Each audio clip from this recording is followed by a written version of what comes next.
इदमेव शिवं त्विदमेव शिवं त्विदमेव शिवं त्विदमेव शिवं मम शासनतो मम शासनतो मम शासनतो मम शासनता करचरणकृतं वा कायजं कर्मजं वा श्रवणनयनजं वा मानसं वा अपराधं विहितम् अविहितं वा सर्वमेतत् क्षमस्व।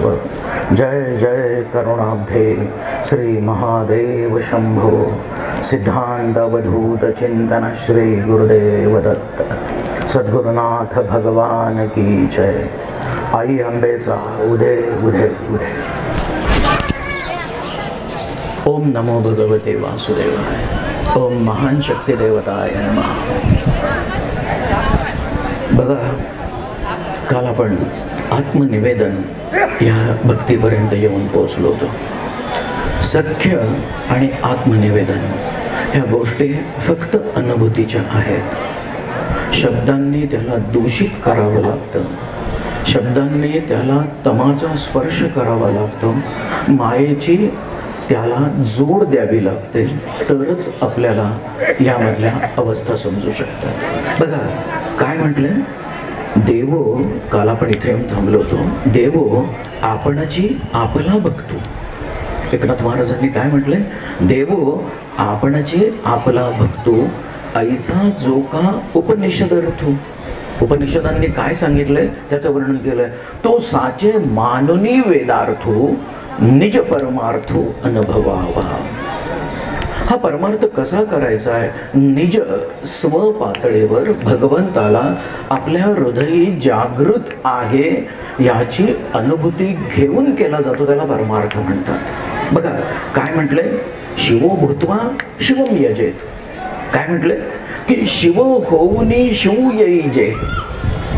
आम्ही कसं व्हायला पाहिजे, आम्ही शिवही व्हायचंय आणि शिवासारखंच वागायचंय।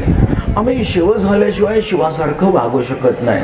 आणि ही लक्षणं फक्त नवनारायणांमध्ये पाहिली होती, म्हणून यदुराजा त्यांची चौकशी करताना, त्यांचं स्वागत करताना असं म्हणत होता की बघा, ह्या आत्मनिवेदनाची खरी उकल, ह्या आत्मनिवेदनाची खरी उकल, खरं रहस्य कसं सांगितलंय की जे पावले माझी सहज भक्ती, ज्यांना कोणाला माझी ही जी अंतरंगामध्ये जागृत असणारी भक्ती आहे, ही ज्यांना कोणाला सहज मिळाली आहे, पावली आहे, ती कशी आहे, मी देहे तो आत्मा जाण।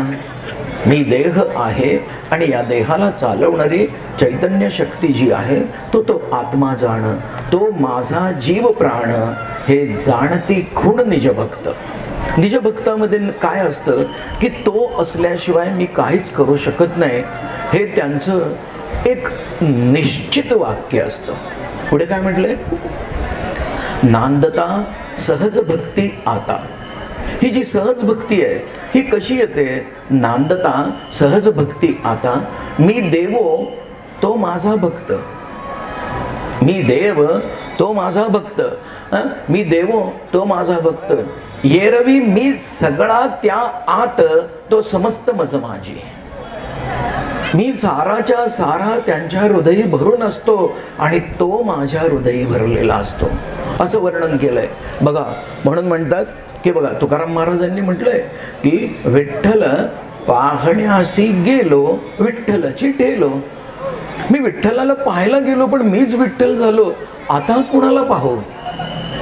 भक्तीचं जे एक आपल्याला दान मिळतं, त्या दानाचं काय वर्णन केलंय, माझी सायुज्या जे आले, मला जे कोणी शरण आले, अंतरंगातून निर्मलतेने विनम्रतेने, अंतरंगातून निर्मलतेने विमलतेने, कुठल्याही गर्वाचा स्पर्श न होणारे जे कोणी असतात त्यांना काय म्हटलंय, माझी सायुज्या जे आले ते मीची होऊन ठेले। आता काही राहिलंच नाही ना, ते मला बघायला आले आणि मीच झाले। बघा, मीची होऊन ठेले परी पुन्हा मी होऊन मज भजिले। मग त्यांनी पुन्हा हा व्यावहारिक जीवनातला सावधपणा फक्त पूजा करण्यापुरतं ते द्वैत स्वीकारलं आणि त्याच्यातून ते ज्या काही आनंदाने माझी पुन्हा पूजा करू लागले, ते भक्त मानिले म्या ऐसे. मी भक्त कुणाला मानलंय? की जो सर्वस्व विसरून फक्त माझ्या चरणांचेच चिंतन करतो आणि माझ्या चरणांची मिठी यापेक्षा या विश्वामध्ये मिळवायची काही गोष्ट राहिलेली नाहीये, आणि ती मात्र सातत्याने मला रोज मिळावी एवढीच फक्त आस ज्याच्याकडे असते त्याला भक्त म्हणतात. आणि त्या भक्तीला आत्मनिवेदनात्मक भक्ती म्हणतात. त्याच्यामध्ये सख्य असतं, दास्य असतं, अर्चन असतं, वंदन असतं, पूजन असतं, नामस्मरण असतं, स्मरण असतं, कीर्तन असतं, भजन असतं, प्रेम असतं, वात्सल्य असतं, परमप्रेम रूपा भक्ती असते. ती त्याला कुठलाही कसलाही कवडसा नसतो, लवलेश नसतो. म्हणून तर काय म्हणलंय बघा, 308व्या श्लोकामध्ये एकनाथ महाराज बघा काय सुंदर वर्णन करतात. उद्धव प्रेमाचा लवलाभ.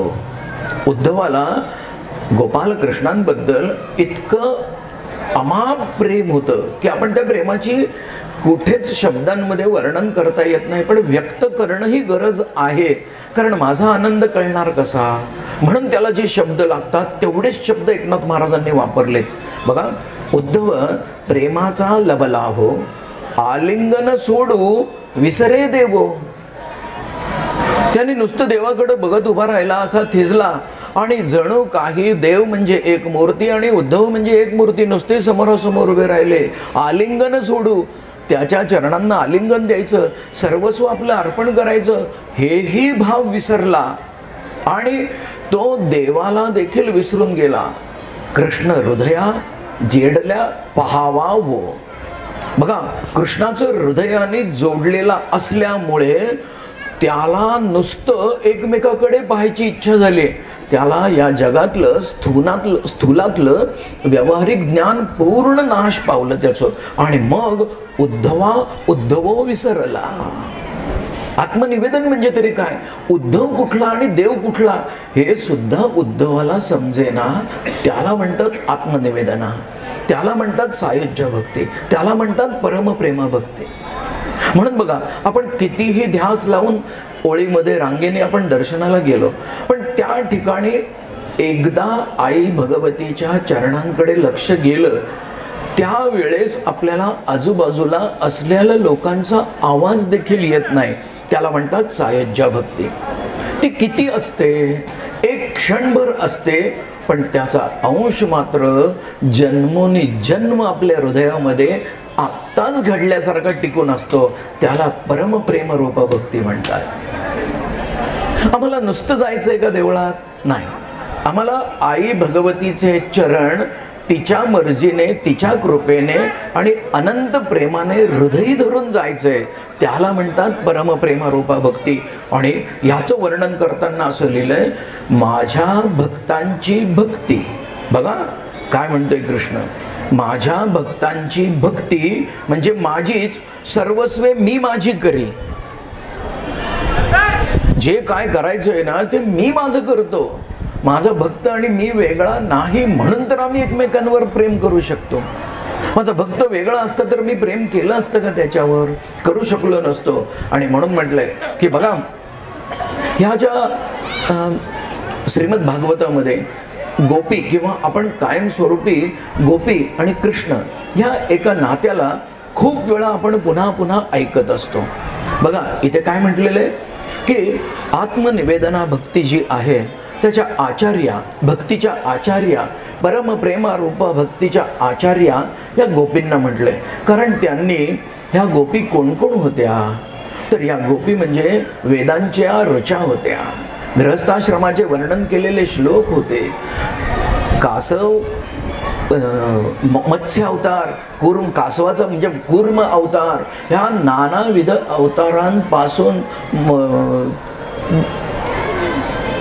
त्यांनी जे ध्यास धरलेला होता की हाच मला हवाय, हाच मला पाहिजे. आणि त्या प्रत्येक वेळेस निरनिराळ्या अवतारांच्या निमित्ताच्या मर्यादा होत्या. म्हणून त्याने सांगितलं होतं की तुमची इच्छा मी द्वापार युगामध्ये शरद ऋतूच्या चांदण्यामध्ये यमुने किनारी पूर्ण करीन. आणि ती ध्यास धरून जन्मोनी जन्म युगानुयुग हे भगवान गोपाल कृष्णांच्या चरणांची चैतन्य मूर्ती हृदयी धरून जे जगत होते जीव, त्या जीवांना या जन्मी गोपी नावाचं रूप मिळालेलं होतं. हे गोपी नावाचं रूप कसं मिळालं होतं म्हणून त्यांना परम प्रेम रूपा भक्तीच्या आचार्य म्हणतात. त्याचं कारण ते, कारण ती अतीव शुद्ध प्रेम होतं, अतीव शुद्ध. या प्रेमाला कसलाही कवडसा नव्हता. आणि ज्या वेळेस अतीव शुद्ध प्रेम होतं त्यावेळेस जीवालाच अस्तित्व नसतं. भगवान गोपाल कृष्णांचं शुद्ध चैतन्य, शुद्ध सत्वांश हेच त्या जीवाचं नाही का प्रतिनिधित्व असतं. आणि म्हणून म्हटलंय चिदानंद रूपम शिवोहम शिवोहम. हे म्हणायचं कारण सुद्धा तसंच आहे. आणि म्हणून म्हटलंय बघा, व्यासमुनींनी 10व्या स्कंदामध्ये, श्रीमद भागवताच्या दशम स्कंदामध्ये 33व्या अध्यायातल्या 17व्या श्लोकामध्ये काय म्हटलेलं आहे? रमेशो रमलेल्या होत्या कुणामध्ये? गोपाल कृष्णांच्या हृदयाच्या चिंतनामध्ये. कोण होत्या? व्रजसुंदरी भीही, म्हणजे या गोपी. रमेशो व्रजसुंदरी भीही, त्या सर्वस्व विसरून इतक्या एकाग्रतेने भगवान गोपाल कृष्णांचे चरण हृदयी धरून आनंदामध्ये बुडलेल्या होत्या. आणि कृष्ण काय करत होता? यथा अर्भकाः, ज्याप्रमाणे लहान बाळ खेळत असतं, खेळता खेळता आरशाकडे रांगत रांगत जातं. आरशाकडे रांगत रांगत गेल्यानंतर त्याला आरशामध्ये पण आपण दिसतो आणि बाहेर पण आपण असतो. वास्तविक बाळ तेच असतं, पण ते अजून एक बाळ आहे असं गृहीत धरून आपल्या प्रतिबिंबाशी खेळत असतं. बघा काय म्हटलंय व्यासमुनींनी, काय सुंदर वर्णन केलंय. यथा अर्भकाः स्वप्रतिबिंब विभ्रमाः, म्हणजे जणू काही हा देखील मीच आहे असं म्हणून ते बाळ आपल्याशी खेळत असतं. असं गोपाल कृष्ण या गोपींच्या रूपामध्ये आपल्याच रूपाशी खेळत होते. कारण त्यांच्या इतकी पवित्र आणि शुद्ध भक्ती कोणीच केलेली नाही. म्हणून कधीही त्यांनी बाहेरून चित्र काढलेल्या स्त्री किंवा नारीच्या आकाराला देखील गोपालकृष्णांनी स्पर्श केलेला नाही. म्हणून ते बालब्रह्मचारी आहेत. आम्हाला सवय लागली 16,108 बायका आहे, 8 पट्ट्या राण्या होत्या. त्या कोणाच्या होत्या? मला देखील 8 पट्ट्या राण्या आहे ना. भूमी रापो नलो वायो खम मनो बुद्धिरेवच अहंकार इति यन्ने भिन्या प्रकृती अष्टदा. ह्या अष्टदा प्रकृतीने प्रत्येक जीव जन्माला येतो आणि ती अष्टदा प्रकृती प्रत्येकाच्या शरीरामध्ये जागृत असते. आणि तिच्या अधीन आम्ही जातो की नाही जातो त्याच्यावर त्या आमच्या पट्ट्या राण्या आहेत की नाही. मग पट्टराणी रुक्मिणीच का? तर ती सुबुद्धी आहे आणि तीच जन्म जन्मांतरीची दासी आहे म्हणून तिला पट्टराणी म्हणतात. आमच्या सात्विक बुद्धीला पट्टराणी म्हणतात. कृष्ण फक्त अर्भकाः स्वप्रतिबिंबाः, आपल्याशी खेळणारा रमणारा होता. आमच्या लोकांनी कृष्णाला फक्त बायकांमध्ये खेळणारा देव म्हणून प्रसिद्ध केलंय. आता ज्यांनी ऐकलंय त्यांनी कधीही असं मानू नका. त्याचं कारण असं की तो बाल ब्रह्मचारी होता म्हणून यमुनेला देखील जागा द्यायला लागली होती पाण्यासाठी. बघा किती उच्च दर्जाचं आमचं नाही का सगळं शास्त्र आहे. आमचे देव काय असे उगच आलेले नाहीत हो. जाता जाता नाही का 2 दगडाला शेंदूर फासला आणि उरलेली बोटं तिसऱ्याला पुसली म्हणून 33 कोटी झालेले नाही आहेत. आमचे देव हे खरोखर आमच्या प्रत्येक मनाच्या एक दोषांना नाश करणाऱ्या कायम स्वरूपी चैतन्य दान करणाऱ्या शक्ती आहेत. त्याला देव म्हणतात. बघा पुढे काय म्हटलंय, मग ही भक्त आणि देव. आता काय व्हायला लागलं, महारास सुरू झाली. महारासेमध्ये एक गोपी सगळ्या हात धरून फेर धरून उभ्या होत्या. फेर धरता धरता त्यांची घुंगरं, कमरपट्टे, बाजूबंद, पायातलं सगळं पैंजण सगळ्यांचा थैथयाट चालू झाला. ते नाद संपूर्ण विश्वामध्ये रमवून गेला. आणि या विश्वामध्ये रमलेल्या नादामध्ये आता हा कृष्ण इतक्या गोपींशी एकटा कसा खेळतो हा पुन्हा भ्रम या ब्रह्मदेवाला पडला, म्हणून तो पुन्हा आला आणि बघायला लागला तर एक एक दोन गोपींच्या मध्ये एक कृष्ण, दोन गोपींच्या मध्ये एक कृष्ण, अशी ही रास रचलेली होती. आणि ही रास रचता रचता रचता रचता ज्या वेळेस त्याच्या शुद्धतेच्या, सात्विकतेच्या आणि परमानंदाच्या पवित्र टोकावर जाऊन पोचली, त्यावेळेस गोपीही नव्हत्या. प्रत्येक गोपीची जागा कृष्णाने घेतली होती. याला म्हणतात आत्मनिवेदना भक्ती. आपल्या इथं देवीच्या उत्सवामध्ये रास आणि गरबा खेळायला बोलवतात आणि प्रत्यक्षामध्ये एक नर आणि एक नारी हे दोघ जण खेळतात. रास म्हणजे जिथे द्वैत संपतं आणि सारं काही भगवान गोपाल कृष्णांच्या निर्मळ भक्तीचं चैतन्य उरतं, त्याच्यानंतर झालेल्या परमानंदाला महारास म्हटलेलं आहे. ही महारास आम्हाला प्रत्येकाला फक्त ध्यानात खेळता येते. चित्रात खेळली तर पोलीस मागं लागतात. बघा काय वर्णन केलेलं आहे. ही जी देवाची अलौकिक एकरूपता आहे, यावर साक्षात ब्रह्मदेवाचाही विश्वास नव्हता आणि म्हणून ते बघायला आले आणि त्याच्यानंतर त्यांचा भ्रमनिराश झाला आणि मग त्यांनी त्यांची क्षमा मागितली आहे. आणि म्हणून म्हटलंय की ही आत्मनिवेदनात्मक भक्ती जी आहे, परमप्रेमरूपा भक्ती जी आहे, ही कशी असते. ती परमात्म्याशिवाय कोणाचंही चिंतन करू देत नाही आणि परमात्म्याशिवाय इतरांचं केलेलं चिंतन आपल्याला या जगातून मुक्तीचा मार्ग देऊ शकत नाही. आणि म्हणून भगवान गोपाल कृष्णांचं बघा, याच्यामध्ये पुन्हा एकनाथ महाराज काय म्हणतात की सागराला जेव्हा भरती येते, जेव्हा समुद्राला भरती येते किंवा पाण्यावर तरंग उमटतात, हे पाण्यावर तरंग उमटतात तर तरंग बाहेरून येतात का? नाही, तो पाण्याचाच भाग असतात. पण तरंगांचं पाणी असं म्हणू शकतो का? लाटांचा समुद्र आहे असं म्हणू शकतो का? नाही, समुद्राच्या लाटा आहेत. म्हणून देव आणि भक्त यांचं नातं त्याच्याच हृदयी असतं आणि उचंबळून येतं तेव्हा भक्त दिसतो आणि जेव्हा गधीर गंभीर असतो तेव्हा तो गोपाल कृष्ण दिसत असतो. त्याला आत्मनिवेदनात्मक भक्ती म्हणतात. कारण त्याला उचंबळून येतं, मी माझा कृष्ण करत तो नाचत असतो. जाणीव माणसाला भगवंताच्या चरणापासून दूर नेते. मग काल्पनिक विरहाने तो पुन्हा व्यथित होतो आणि पुन्हा स्तुती करायला लागतो, पुन्हा भजन करायला लागतो, परत लीलांचं स्मरण करायला लागतो, आनंदाने डोलायला लागतो आणि पुन्हा आपलं अस्तित्व विसरून दोन कृष्ण पुन्हा एकमेकाशी खेळायला लागतात. अशी ही पुन्हा पुन्हा व्यवहारात येणं आणि पुन्हा पुन्हा रासेत जाणं, याला आत्मरूप भक्ती, याला आत्मनिवेदन, प्रेमरूपा परमभक्ती असं म्हणतात. ही परमभक्ती फक्त अनुभवायची आहे. तुम्हाला हे सुद्धा सांगताना खूप मर्यादा आहेत. मागच्या 5 दिवसात जेवढं नाही अडखळलं तेवढं मला आज अडखळायला होणार आहे. कारण त्याचं सांगायचं काय पुढचं हाच प्रश्न पडतो ना. कारण ते पुढचं सगळं फक्त अनुभवायचं आहे, ते सांगून कळणार नाही हो. बरं, ती काय सिरियल नाही आहे उद्या उत्कंठ ठेवायची आणि आज संपवायची आहे असं पण नाही आहे. बघा, म्हणून काय म्हटलंय की ही जी उचंबळून येते ते तन्मयतेशिवाय येत नाही.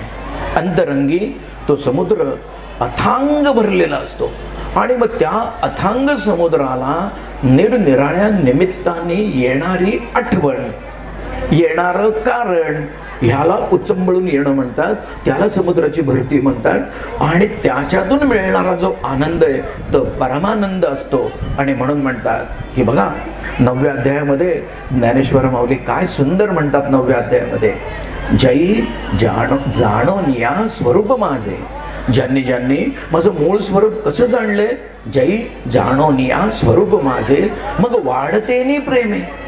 माझं स्वरूप जाणल्यानंतर फक्त प्रेम वाढतं, बाकी या विश्वातली एकही गोष्टीचं भान राहत नाही.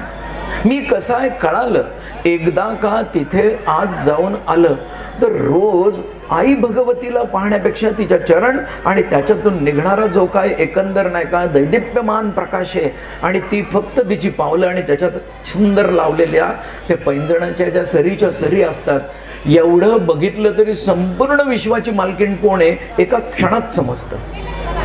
एक क्षणही लागत नाही की ते चरण देखील जे म्हटलेलं आहे की त्याचं कारण ते आता कोठे धावे मन, हे काय फक्त पांडुरंगाला म्हटलंय का? मी तुकाराम झालो तर मी आईला पण म्हणू शकतो. बघा काय सुंदर म्हटलंय, जई जाणोनिया स्वरूप माझे, जई जाणोनिया स्वरूप माझे, मग वाढतेनी प्रेमे माते भजती जे महात्मे. जे मला असं भक्त जे कोणी माझं नाही का प्रेम करतात, माझं पूजन करतात, परी दुजे पण मनोधमे, दुजे पण ज्यांच्या मनामध्ये असत नाही शिवतले नाही.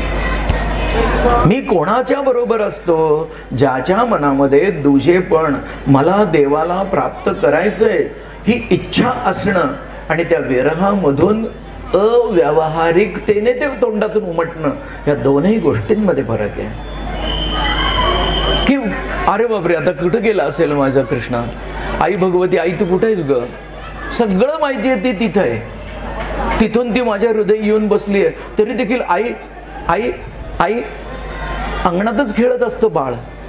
आईला आई म्हणून मोठे पण मिळत असतं का? नाही. पण बाळाला जो आई म्हणण्याचा आनंद आहे ते सारखं त्याच्या तोंडून आई आई आई आई म्हणून माता सुखावत असते. त्याला परमप्रेम रूपा भक्ती, त्याला आत्मनिवेदन म्हणतात.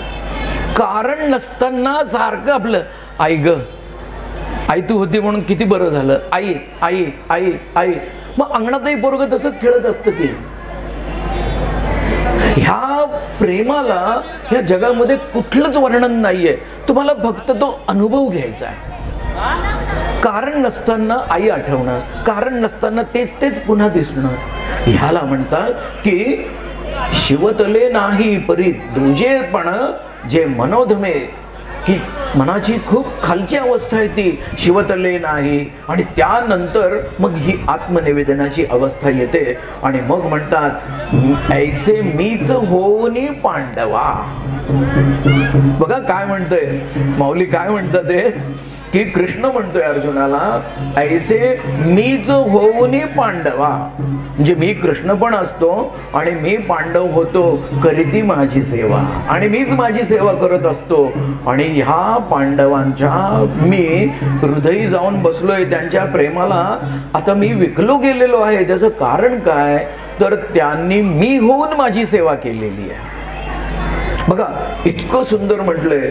आणि मग त्याच्या पुढे म्हणतात ते मीची झाला समरसे, मी जो असतो तो माझ्यातच जेव्हा बुडून जातो, मीची झाला समरसे, म्हणजे आता वेगळे पण राहिलेलं नाही.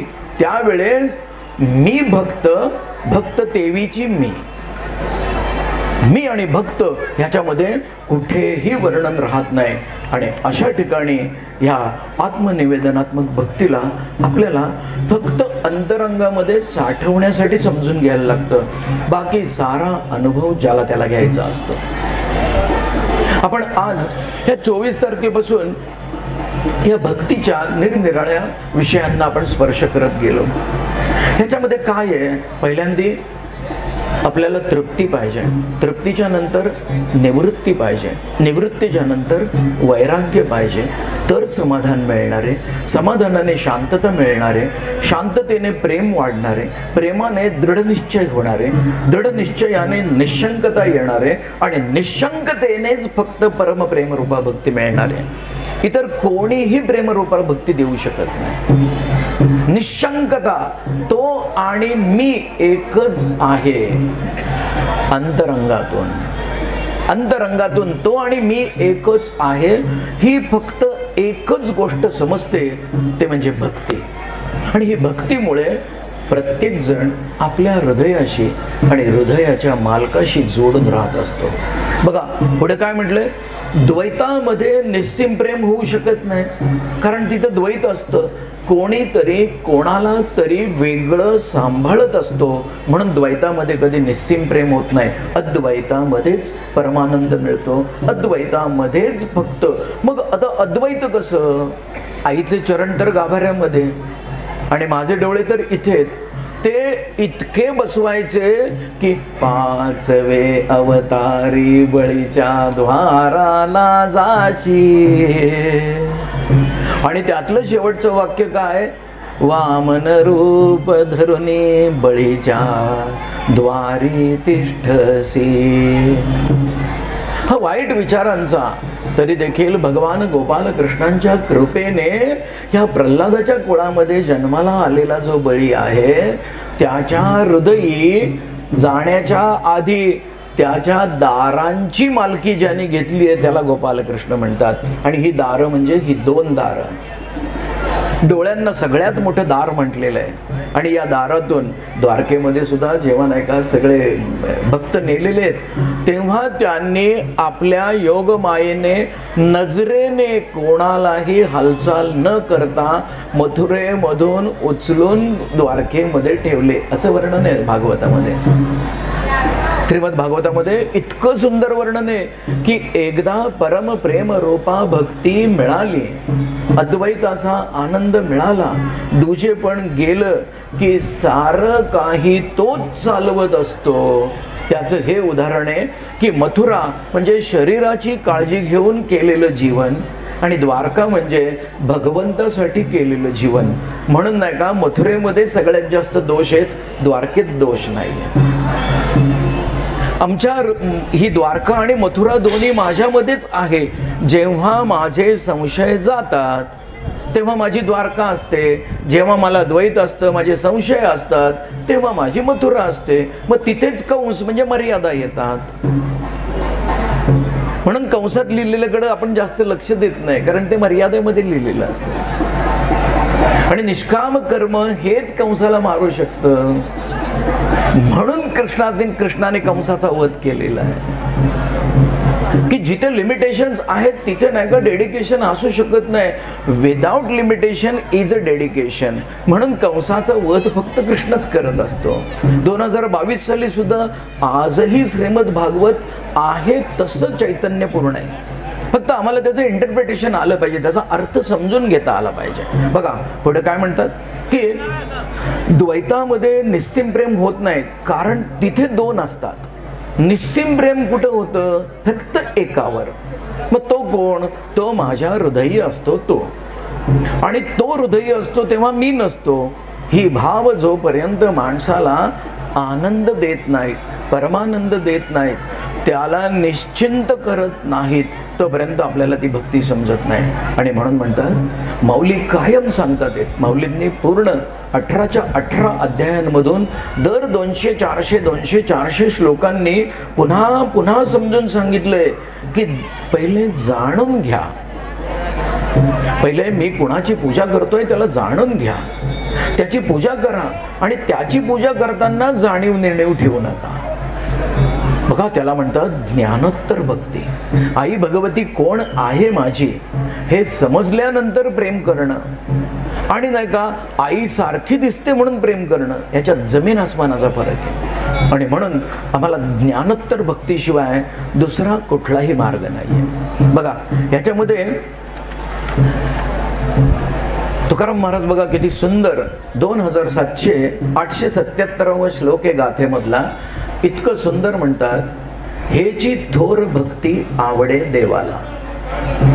देवाला कुठली भक्ती आवडते? तुकाराम महाराजांचं म्हणजे 21 अपेक्षित गाईडच, त्याच्या बाहेर परीक्षेला येतच नाही काय. बघा काय म्हटले, हेची थोर भक्ती आवडते देवा, संकल्पावी माया संसाराची. ही संसाराची माया आहे ती संकल्पाने आपण मनात संकल्पच करू नये. संकल्प हीच माया आहे, तिला सोडून द्यावं. बघा काय म्हटलंय, मग म्हणतात ठेविले अनंते तैसेची राहावे. आपल्यावर कुठली वाईट वेळ आली की आपण लोकांनी विचारलं आपल्याला काय कसं काय बुवा कसं काय चाललंय, ठेविले अनंते तैसेची अहो अभंग हे भिकाऱ्यांनी म्हणायची गोष्ट नाही आहे, चैतन्याने आनंदाने म्हणण्याची गोष्ट आहे. काय म्हटले त्याच्यासाठी, हेची थोर भक्ती आवडे देवा. कसा तर सर्वस्वाचा भार टाकता आला पाहिजे हो. भार न टाकता नुसतं दिसेल त्याला म्हणायचं महाराज तुमच्यामुळे चाललंय हो आमचं, तुमच्यामुळं आमचं चाललंय. तर तो म्हणतो होय आम्हीच सगळे येणार आहे गंगावेशीपर्यंत. बघा काय म्हटलंय की हेची थोर भक्ती आवडे देवा, संकल्पावी माया संसाराची, ठेविले अनंते तैसेची राहावे, चित्ती असू द्यावे समाधान. मन, बुद्धी, चित्त, अहंकार आणि चित्त ह्या चौथ्या खोलीमध्ये सुद्धा फक्त समाधानच असलं पाहिजे. चित्ती असू द्यावे समाधान. वाहिल्या उद्वेग, कारण नसताना किटकिट करत बसला. वाहिल्या उद्वेग दुःखची केवळ. काही नाही, कितीही कानी कपाळी आपटलं आणि उद्या काही प्रॉब्लेम आला की त्याने नाही का कोण जास्त. आता तर ज्योतिषांच्या मर्यादा इतक्या संपल्यात की 101% यश, अन्यथा पैसे परत. ती जणू काही जुन्या साड्या बिड्या बदलून देण्याची स्कीम निघाल्यासारखं आहे त्यांचं. आणि आपल्यासारखे लाचार लोक की जे स्वतःच्या भक्तीवर, स्वतःच्या प्रेमावर विश्वास न ठेवता दुसऱ्याच्या 500 रुपयासाठी गेलेल्या गोडगोड बोलण्याला बळी पडतात. बघा काय म्हटलंय, वाहिल्या उद्वेग केवळ दुःखची, भोगणे ते फळ संचिताचे. संचिताचं फळ भोगल्याशिवाय रस्ता मोकळा होत नाही. रस्ता साफ केल्याशिवाय कोणालाही जाता येत नाही पुढे. म्हणून म्हटले भोगणे ते फळ संचिताचे. तुका म्हणे घालू तयावरी भार. कसा भार घालायचा आहे पांडुरंगावर? हा भार कसा घालायचा आहे? वाहू हा संसार देवापायी. त्याने दिला आहे म्हणून बायका, पोरं, नातवंड, पतवंड, मुलं, बाळ, जग, समाज हे सारं मला पांडुरंगा तू या जन्माला घातलं आहेस, माझ्या बरोबर राहिलायस, सर सहन केलंयस म्हणून हे माझे. मी माझं करत गेलो तर एकही येत नाहीये. करोनाच्या वेळची वेळ बघा, किती पण प्रेम असलेल्याला आधी डॉक्टर हात लावू देत नव्हते आणि नंतर हा भीतीने हात लावत नव्हता आणि तरी म्हणत होता प्रेम आहे आमचं. ही वस्तुस्थिती आहे जगातली. कोणत्याही कारणासाठी आधी डॉक्टर म्हणत होते की त्यांना हात लावू नका. का तर स्पर्शाने फक्त तो लांब वाढू शकतो आणि त्याच्यानंतर त्यांच्या हवेमध्ये असलेल्या मास्क मधून पण, N95 मधून पण तो जाऊ शकतो. कळल्यानंतर आम्हाला नाही का ते बरे व्हावे म्हणून स्वामींचं देऊळ, महाराजांचं देऊळ, याचं देऊळ, त्याचं देऊळ, का तर तिथं थांबायचं नाहीये. आणि ज्यांनी आई वडिलांची सेवा या करोनाच्या निमित्तांना न घाबरता केली आहे त्यांना काही झालेलं नाहीये बघा. कारण चैतन्य माणसाला जे दान करतं ते दुसरं कोणी नाही. म्हणून तुकाराम महाराज म्हणतात तुका म्हणे घालू तयावरी भार. कधी उद्वेग, चिंता ह्याने दुःख मिळतात हे कळाल्यानंतर ते मी करणार नाहीये हे ठरल्यावर मग वाहू हा संसार देवापायी. जे देवासाठी पण संसार करायचा आहे आणि संसार देवाच्या पायावर पण व्हायचा आहे. दोन्ही अर्थ घेतलेत तुकाराम महाराजांनी याच्यात. आणि म्हणून म्हटलंय हे बघा, ह्या भक्तीला कुठं बाजारात मिळवायचं नाहीये, कुठली उपासना करायची नाहीये, कुठून आणायची नाहीये, कुठल्या पुड्या जवळ ठेवल्या, कसले मणी घातले, कसले खडे घातले, उतारे केले म्हणून भक्ती मिळते का? नाही. ती हृदय परिपूर्ण भरलेली असते. नाही तर रोजचे माझे सगळे व्यवहार करण्यासाठी मला शक्ती देणार कोण? हा जे माझे रोजचे व्यवहार करण्यासाठी जो शक्ती देतो तोच मला सद्बुद्धी देतो, तोच मला चैतन्य देतो, तोच मला आनंद देतो आणि तोच मला भोगण्याची शक्ती देतो. याच्यावरचा दाट विश्वास म्हणजे ही परमप्रेम रूपा भक्ती आहे. या भक्तीशिवाय जगामध्ये काही नाहीये. आणि म्हणून बघा माऊलींनी जे म्हटलेलं आहे ना, पडिले दूर देशी माझं आठविते मानसी, नको नको हा वियोग. कर्मयोगाने माझा जरी जन्म झाला असला तरी हे वैकुंठ राया, वैकुंठनाथा मला तुला सोडून कुठं जायचं नाहीये. आता व्यवहाराने मला जर हा जन्म मिळालेला आहे तर तो मिळू दे. माझं आठविते मानसे. देवाला काय मागायचंय की तुझ्या पदी वाहिला मी देह भाव सारा. गोरा कुंभार किती सुंदर म्हणतो बघा, तुझ्या पदी वाहिला मी देह भाव सारा, पुढे अंतराळी आत्मा सोडणी पसारा. हा गोळा केलेला एकही वस्तूचा आकार माझ्या बरोबर येत नाही. नाम तुझे घेतो गोरा म्हणून आठवावं.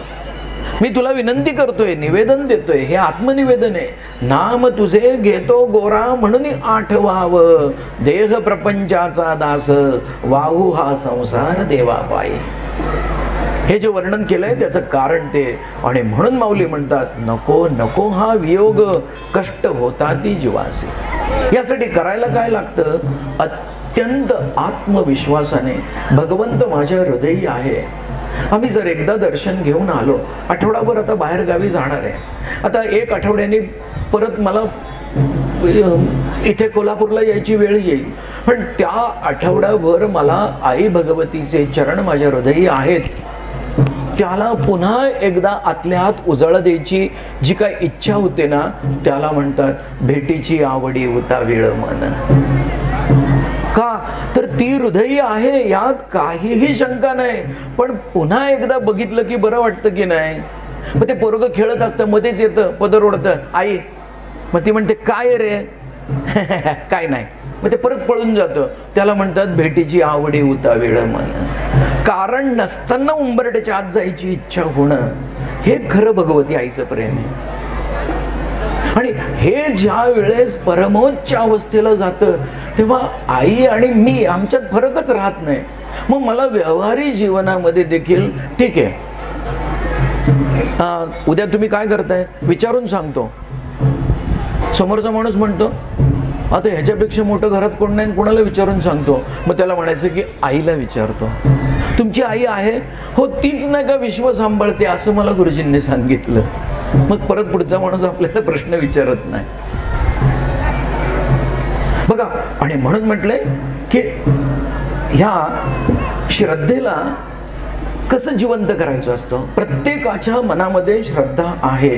श्रद्धा नसलेला जीव जन्माला येत नाही.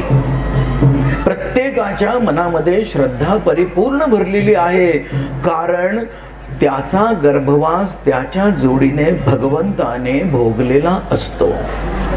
कारण त्याच्याशिवाय आईच्या गर्भामध्ये याला जिवंत ठेवेल कोण? बघा काय म्हटलंय की ह्या सगळ्या गोष्टी पुन्हा पुन्हा का ऐकायच्या असतात? याच्याने श्रद्धा वाढते. श्रद्धा वाढली की विश्वास वाढतो. विश्वास वाढला की आत्मविश्वास वाढतो. आत्मविश्वास वाढला की प्रेम वाढतं. आणि मग या स्वार्थांनी, इच्छांनी, अपेक्षांनी जी श्रद्धा त्या बीजाच्या आतमध्ये, टणक अशा कवचाच्या आतमध्ये पडलेली असते, तिला नाही का रुजायला जागा मिळते. तिला रुजायला जागा मिळाली की अंकुर फुटतो. हा अंकुर फुटवायचा तर बी लावलं पाहिजे. बी लावायचं तर ते हृदयी असतंच, त्यालाच पुन्हा खत पाणी घालायचं असतं. त्याला सृजनशीलता असावी लागते. आणि या सृजनशीलतेला, या रुजुतेला अर्जुन म्हणतात. अर्जुन एक नव्हता. आज माझ्या मनी जर समजा ही भगवंताच्या अस्तित्वासाठी निर्मलता असेल तर आज मी अर्जुन झालो, तर माझा रथ कृष्णच चालवतो. आम्हाला फक्त अर्जुन व्हायची गरज आहे. कृष्ण आहेच. कृष्ण नाही असा एकही जीव नाही. ज्यांना ज्यांना बेंबीला गाठ मारल्यानंतर जीवन मिळालेलं आहे, त्या या गोल पृथ्वीच्या सगळ्या लोकांचा मालक एकच आहे. कोणीही वेगळा नाहीये. बघा काय म्हटलंय की हा अर्जुन मी होण्याची फक्त गरज असते. मग त्याच्यासाठी हा सुपीक भाव कसा मिळतो? तर सततच्या स्मरणाने मिळतो.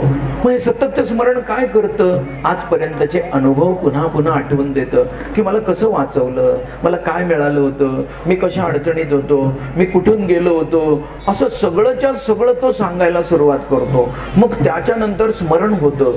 आणि हे मनामधले भगवंताच्या प्रेमाचे भाव म्हणजे सुपीक जमीन म्हणतात. ही सुपीक जमीन अर्जुन कसं व्हायचंय? तर हे सुपीक जमिनीमध्ये जायचंय. मग हे पाणी म्हणजे काय? भगवंताबद्दलचं ज्ञान म्हणजे पाणी आहे. त्या जमिनीमध्ये भगवंताचं ज्ञान करून घ्यायचंय की माझा पांडुरंग कसा आहे, माझी भगवती कशी आहे, माझा कृष्ण कसा आहे, शिवाने कसं विश्व तारून धरलेलं आहे, हे सगळं ते जाणून घेणं याला पाणी म्हणतात.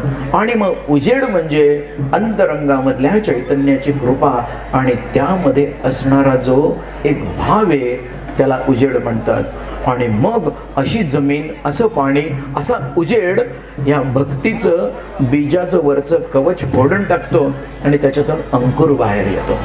हा अंकुर कसा बाहेर येतो की मग माया, स्वार्थ, हट्ट, वासना हे सारच्या सारं फुटून आहे तिथंच जमिनीत राहतं आणि फक्त शुद्ध अंकुर, ज्याच्यामध्ये फक्त प्रेम, कोवळेपणा आणि निरागसता असते, अशी पालवी जमिनीतून बाहेर यायला सुरुवात होते. बघा कशी फूट होते. ही भक्ती माझ्याच हृदयी आहे, ती कशी काम करत असते तर ते कवच फुटलं की मग सृजनतेला वाट मिळते. मग ती वर वर जायला लागते, कारण माझा भगवंत वर असतो म्हणून वर जायला लागते. जोपर्यंत साधेपणा आहे तोपर्यंत आपल्याला कधीही या भक्तीचं आपण दूर आहोत असं जाणीव सुद्धा होणार नाही. साधेपणामध्ये जे आहे ते कशातच नाहीये. मग भक्ताला त्या मार्गाला जायची इच्छा होते, तो त्या मार्गाला जाऊ लागतो आणि हळूहळू भक्तीच्या पायऱ्या चढायला सुरुवात होते. या भक्तीच्या पायऱ्या चढण्यासाठी नेहमी यो यो यायाम तनम श्रद्धया श्रद्धयार्चितुमिच्छति तस्य तस्याचलां श्रद्धां तामेव विदधाम्यहम्. तुमच्या सर्वांच्या श्रद्धेचं संरक्षण तुमच्या हृदयी राहून मी करत असतो, पण तुम्ही मला हृदयी आहे हे ओळखत नाही, म्हणून तुम्ही ज्याची पूजा कराल त्याच्या भोवती मी तुमचं नाही का श्रद्धा धरून ठेवतो, असं गोपालकृष्ण 7व्या अध्यायामध्ये अर्जुनाला सांगतात. बघा म्हणजे अजून देवानी काय दया करायची आहे. तुम्ही म्हणले आई भगवती तर आई भगवती, पण तस्य तस्याचलां श्रद्धां तामेव विदधाम्यहम्. ही भक्ती गोपालकृष्णांची सुपुत्री. बघा काय म्हटलंय. आणि मग सद्गुरू माझ्यासाठी काय करतात याचा विश्वास बसायला लागतो. परत हा विश्वास बसला की कोणत्या ना कोणत्या गोष्टी माणसाला छळत असतात की अरे त्याला तर असं मिळालं, आम्हाला असं नाही मिळालं, त्या ठिकाणी असं झालं, पूर्वी असं होत होतं, पुराणामध्ये असं वाचलंय की बळीला हे मिळालं. अहो पण तेलाच्या कढईतून बाहेर आल्यावर प्रल्हादाला नरसिंह मिळाला आहे. आपल्याला नुसती गॅसवर ठेवलेली कढई असेल तरी लांबून नाही का चटका बसणार नाही असा हात लावून आपण बघतो, तिथं उकळत्या तेलात त्याला टाकलेलं होतं. बघा काय म्हटलंय की मग ज्या वेळेस प्रचंड मोठ्या गोष्टी ह्या कशा काय झाल्या कळत नाही, कुणी केल्या कळत नाही. तुझ्या ताईच्या प्रश्नाचं उत्तर आहे सकाळच्या, कुणी केल्या कळत नाही. बघा कुणी केल्या कळत नाही. अशा मोठ्या मोठ्या अशक्य होणाऱ्या गोष्टी देखील जेव्हा आयुष्यात व्हायला लागतात तेव्हा कळतं की मी बहुतेक सद्गुरू चरणांची सेवा करतो आणि माझा सगळा विश्वास त्यांच्यावर आहे. बघा मग ते करतात आणि मग आता जे काय करतील ते सद्गुरू असं म्हणायला सुरुवात होते. मग मी आणि माझे गुरूंचे भाव हे देखील द्वैत हळूहळू संपायला सुरुवात होतं. आणि तोपर्यंत आता जमिनीच्या वर 6 इंच ते 7 इंच 1 वितापर्यंत हे रोपटं वाढत वाढत वाढत वाढत वर आलेलं असतं. ही भक्ती माणसाला फक्त बी फोडायला लावते. काहीही झालं तरी देखील भक्ती माणसाला कधीच सोडत नाही. भक्तीने माणसाला सोडलं असतं तर भगवंत कधीच निघून गेले असते आणि ते कधीच सोडत नाहीत.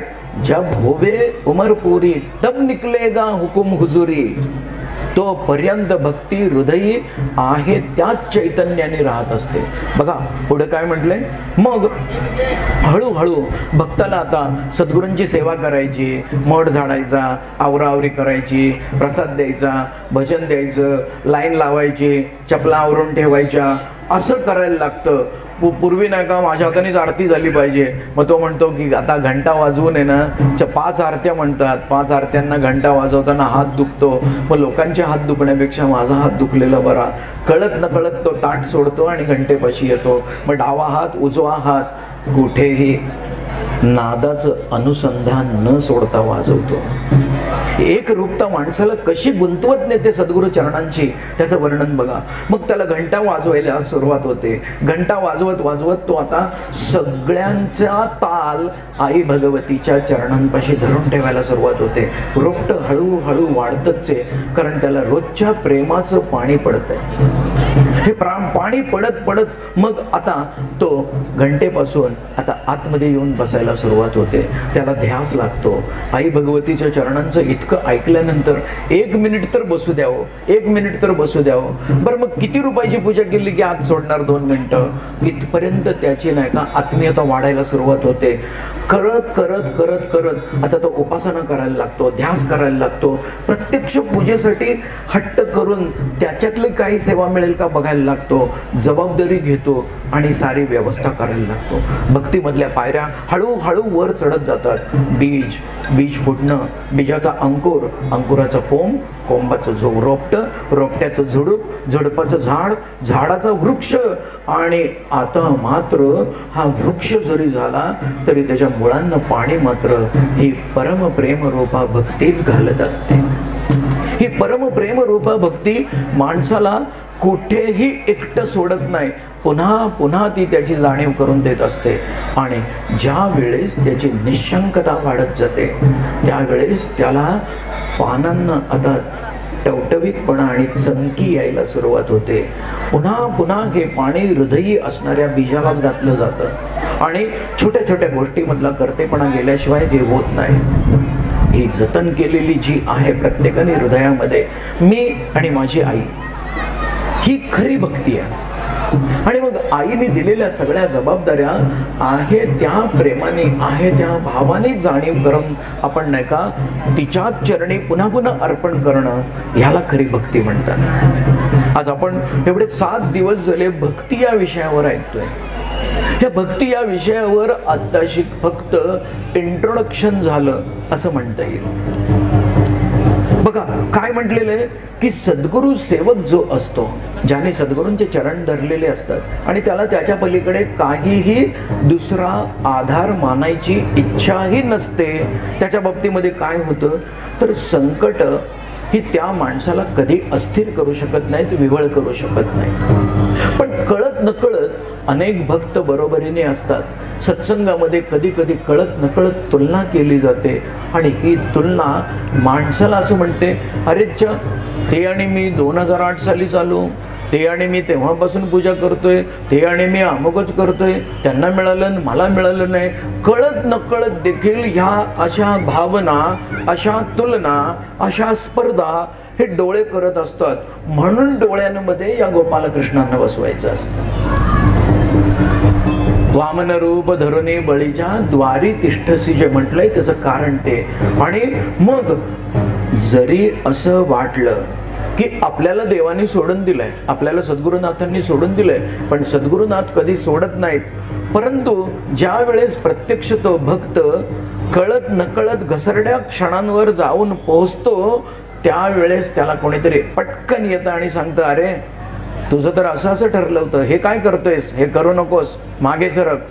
त्यावेळेस त्याला पुन्हा पडिले दूर देशी मज आठविते मानसी. आणि मग सगळे महाराज, भटजी, ज्योतिषी, निरनिराळे उपाय, तापाय, तंत्र, मंत्र हे सगळंच्या सगळं तो सोडतो आणि म्हणतो, न मंत्रो न यंत्रम तदपि च न जाने स्तुतिमहो, न चाह्वानं ध्यानं तदपि च न जाने स्तुतिकथा, न जाने मुद्रास्ते तदपि च न जाने विलपनम्, परम जाने मातस त्वदनुसरणं क्लेशहरणं.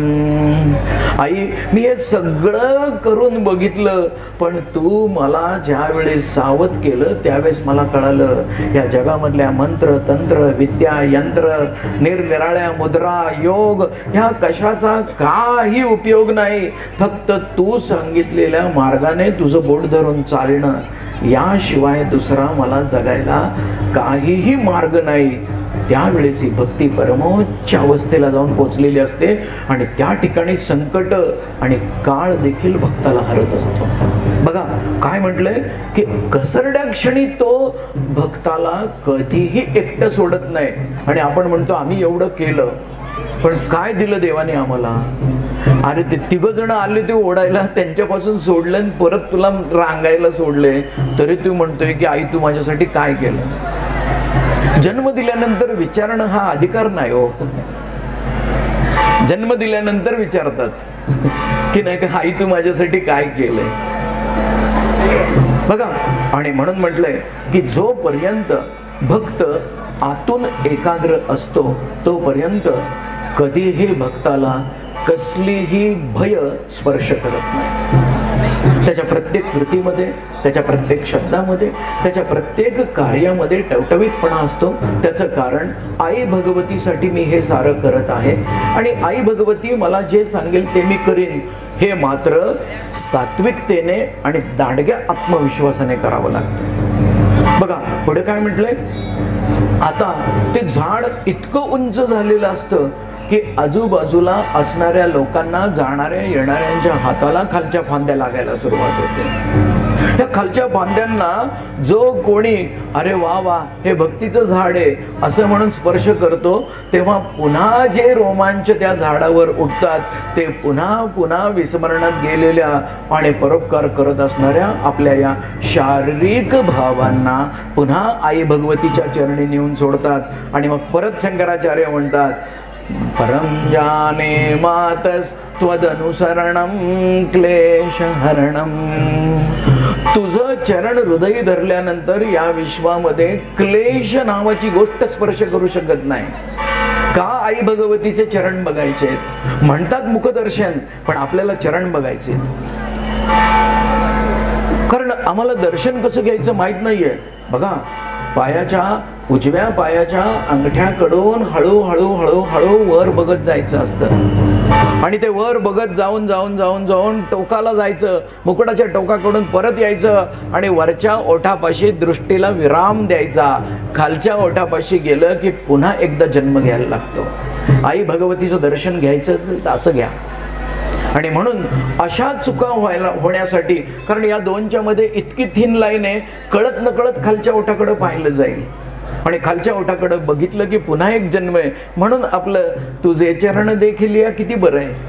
म्हणून मुखदर्शनाच्या लाईनीत मध्ये उभे राहा, पण आपण नाही का दर्शन घेताना चरणांचं दर्शन घ्यायचं.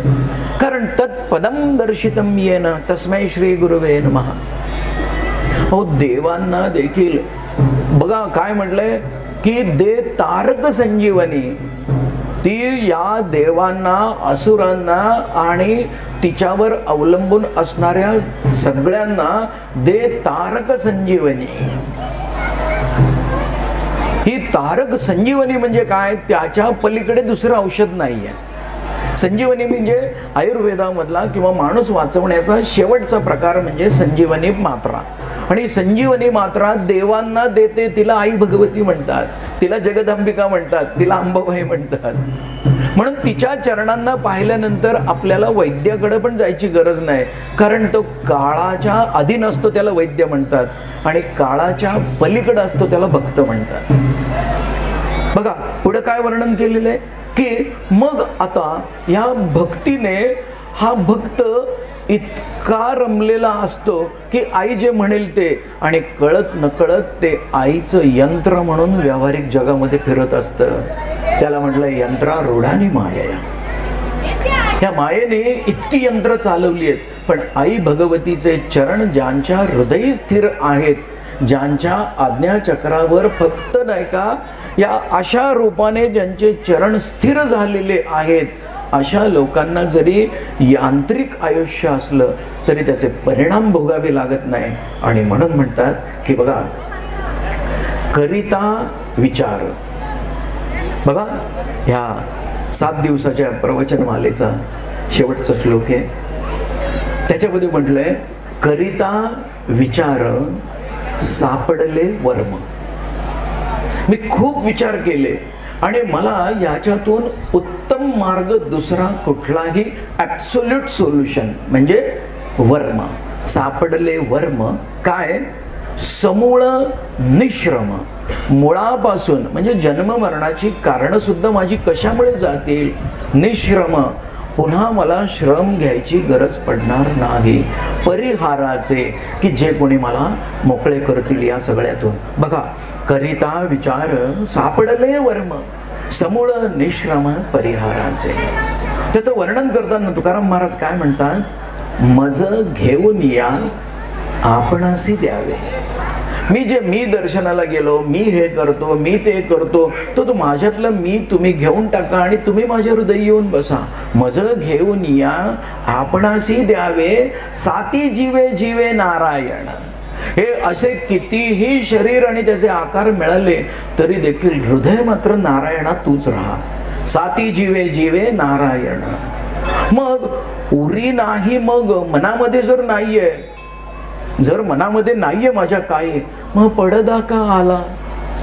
उरी नाही मग पडदा का आला, स्वमुखेची भला करिता वाद. जोपर्यंत मी सेल्फ टॉक, स्वतःशी चर्चा करत नाही, स्वतःशी बोलत नाही, अंतरंगामध्ये आलेल्या संदेशांना जाग करत नाही आणि त्यांना किंमत देत नाही, तोपर्यंत मला नारायण कोण आहे हे कधीच समजणार नाहीये.